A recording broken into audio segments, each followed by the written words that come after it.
Okay, so back to integration, which is what I started with. I think I need to be, okay. So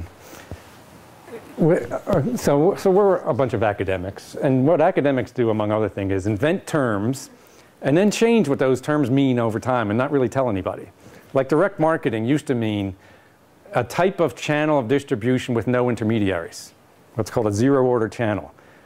A consumer buys directly from the manufacturer. That's direct marketing. Now, if you look at a marketing textbook, direct marketing is not even in the section of the book that deals with channels of distribution.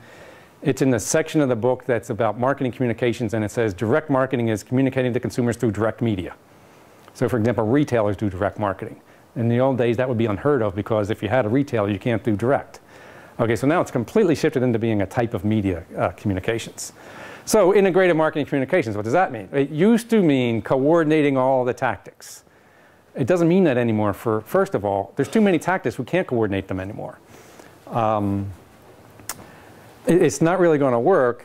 And really what it means now, it's really about audiences, be they consumers, employees, investors, whoever the case may be, and organizations and brands and reputation. And those are the two sides, and it's about integrating those two. So again, it's about making an organization relevant to consumers, relevant to employees. I do a lot of work with employee communications now, which is basically trying to integrate. Again, it's integrating, and this company's idea was a terrible diss. They have brand marketing on one side, they have employee communications someplace else, and there's no connectivity at all. I was recently at I won't identify the company, suffice it to say, it's an extremely large automobile manufacturer in the United States that has recently been bailed out by the government. And that narrows it down to two. We were dealing with public relations department. I was there with a few students, and we were working on a project. And they were having an event. The event was teen driving safety. And they were going to have set up a track for people to drive and have these programs to give some unofficial driving instructions and do all these kinds of things as a public relations event. It was kind of a nifty thing. And then they said, and we partner with one of our car models to align with the brand. And I said, oh, okay, so how does this event align with that brand marketing strategy for that brand? Oh, I don't care. That's marketing's problem. Well, this person didn't even know what the brand positioning was for that model car and didn't even care. My job is to run this event. I got to get the cars down there. I got to get the people staffed up. I got to get the this and that. That's my job. I don't care a thing. This person didn't even know and couldn't even care about the overall brand strategy because I said, well, don't you want this event to align with the overall brand strategy so it moves it along? It's like, they were over in the other building. I don't care. I don't even know the brand manager for this brand. So that integration is about connecting. So here's some potential, the young drivers. That's a potential strong target market. Future buying behavior, lifetime value possibilities. You would think you're having a public relations event. Someone in the organization would say, well, let's get one of our brand people on that team to plan that event so it advances our brand for that particular audience. Okay, so it's about integrating the brand, the organization, the corporate name, the corporate reputation into the consumer's lives, into the audience's lives. Social influence. Came across this term, I'm not sure what I'm going to do with it. Social branding. So social branding, building a corporate reputation or a brand in a way that's socially relevant. So something along the lines of, if consumers care so much, if people care so much about other people, let's figure out a way to integrate, connect our communications into the relationships those people have with each other. Well, an example where you see this in advertising is beer advertising. Most beer advertising is about young men, because that's the primary target audience, young men acting like guys together, having a few beers. And you see the ads are all mostly built around this theme. And it's about the social connectivity. Now, the advertisers really don't know anything or have any data about interpersonal relationships among those people in the audience. But on Facebook you do, and then on social media you do. And there's all this data, there's what's called network analysis, which are analytic models that represent how strong the ties are among individuals in a social network. Now, the numbers get phenomenal because if they grow exponentially. If someone has 1 friend versus 2 friends versus 3 friends versus 4, every time you increase a friend, you exponentially increase the number of friends there are of friends, and off it goes, and it becomes incredibly big numbers, incredibly fast. So companies really haven't been able to do much with it yet.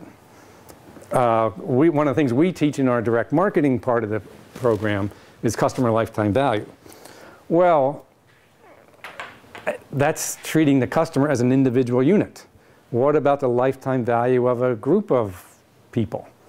You see this in a lot of business-to-business marketing and pharmaceutical marketing, where pharmaceutical firms will market to doctors. They try to identify doctors who are leaders of a peer network, doctors who's a very highly regarded specialist in a certain area. If they can influence that doctor to prescribe a certain drug, there might be hundreds or even thousands of other doctors that would pick that drug because that's what Dr. So-and-so does, and he or she is the biggest expert in the field. So that's what I mean by this kind of social aspect of the communications going out. I got to figure out where I am before okay, I'm running a little behind, so that means talk faster. Okay, so this is what I'm calling a structural shift in media. This is not add social media to what see, we have these master's degree students, and the best place for them to find jobs now, the most job opportunities are agencies or businesses are coming to us and says, we need a social media person. We want to hire one of your students because we want to add social media to what we already do. And I say to them, well, probably that's not going to really help you because probably you need to do everything you're doing differently. And you need to change the way you think about what you're doing. And if you think about it as adding a social media person, that was like in the late 1950s where they called television new media. And they added television. And it was years later before they figured out actually television became the dominant thing. So adding social media is not right. Adding digital media is not right because it's, in fact, I think the term social media will go away. It will go away because it'll just be natural for people to think of all media as social. Some media, it all won't be, but it's like we don't use the term electronic media anymore. But in the 1960s, that's what they called it. Television was electronic media. It was this incredibly jazzed up, bright thing in the corner of a room. Social media is going to be like that because anything that goes digital will have the social elements to it.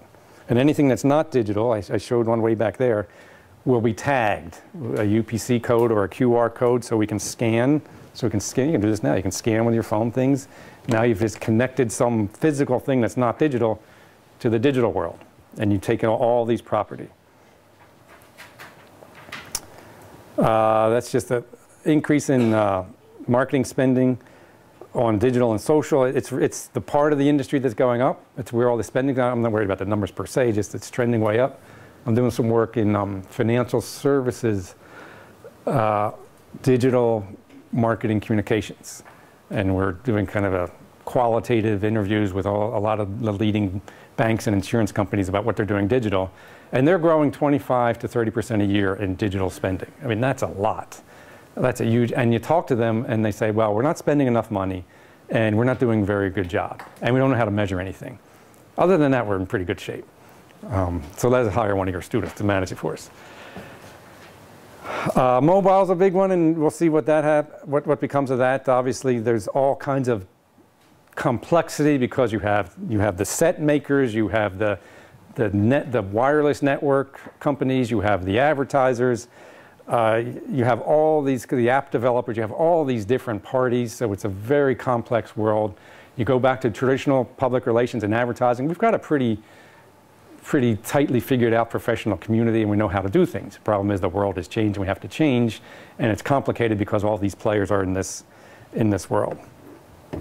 Ads in small nuggets, so this is what's becoming interesting. Or one of the phrases we've been hearing a lot recently, advertising as a service or corporate communications as a service.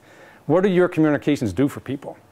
It's a very different question to ask than what do your organizational communications do for you, or if you're an agency, do for your clients?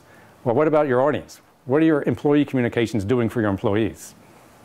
And if it's getting them to comply with something they don't want to comply with, that's not what it's doing for the employees. That's what it's doing for the organization. Terminology. So if you go into the advertising world, you see all kinds of terms like this, which I think are horrible. right? Positioning, target marketing, shotgun and rifle strategies as a type of segmentation, customer acquisition and retention. These are terrible words because they're not about people. The advantage communications has as a business field is probably more than anything else, certainly more than management. It understands people. I mean, if you really look at the content of communications programs in academics, it's largely social psychology, right? It's understanding people and relationships among people. So that's the big thing communications bring. These are not communications words, right? These are not people words. These are the audience is the enemy, and we need to inject our message into the audience's brain. Now, go out and write a press release. I mean, that's kind of the way we're doing it if we think about things in terms like this. Compared to really understanding audiences, insight and understanding, compassion, service, as I just mentioned, appreciation, authenticity. So these are the words that come out in a world where people care mostly about, after themselves, other people. And it's not going to be the brand positioning in the ad that's going to be relevant to them. It's going to be what kind of benefit, what kind of service does the communication provide them? How authentic is it? How can they use this to relate to their friends? So the challenge, shifting to this kind of approach, is hard to do, and here's why. Because we have the advertising, public relations, media, marketing department in organizations complex. That's my long-winded way of saying there are professions and businesses with vested interest in the old model. Right? Big agencies want to get their clients to spend on the most expensive things that they can provide. And if they start changing their businesses dramatically, they're going to cannibalize their own sales by trying to sell things to their client that they're not entirely sure how to do it, and they really don't know how to make any money off of it yet, and it may not even be very profitable for the agency, for example. Media companies are as guilty as anything. Media companies want to sell certain things. They're vendors of advertising space, for example. And so you have these entrenched interests that want to propagate the old models. This is why a company like Google could come along. Why couldn't, Google wasn't a media company. It was a technology, software technology, search engine, didn't know anything about advertising. But the advertising agencies and the big media companies did not want to innovate new advertising models because it would cannibalize the money they were making on television and print media. So along comes Google, and they come up with a new advertising model, and now they are the largest media company if you measure a media company by advertising revenue. That's a phenomenal shift. And I think we'll see more of that kind of thing and more of the innovation coming from the outside, because the traditional organizations want to perpetuate the same thing because that's the way they make their revenue. The metrics tend to be oriented around the tactics. This is what I sent out, let me go measure it, as opposed to around the people, right? Measuring audiences, what they really care about, how they use the communications I developed, how they use my content, how they consume it, how they share it, how it changes the way they think, how it enhances their life. Bigger challenges. Communications rely on the past to make plans in the future. The mental frameworks don't change. This is the problem with our business. And this is people like me. I mean, we teach all this stuff, and we have the same mental frameworks that the industry has that we've been working with for so many years. It's very hard to get in different mental frameworks. The different frameworks come from the younger generations, which are named a variety of things, but the digital natives, the people who grew up, people like my kids, I have 3 teenage kids, they can't write. They can't do handwriting. Their handwriting looks like they're 6 years old because they've started typing at 6 years old, and they don't really write anything. And if you see them write something, they're just terrible. But the idea of my kids wouldn't touch a newspaper. I used to get several newspapers. They would never touch them. They would go online and read all kinds of stuff and come back and tell me all these things that I was trying to find in the newspaper.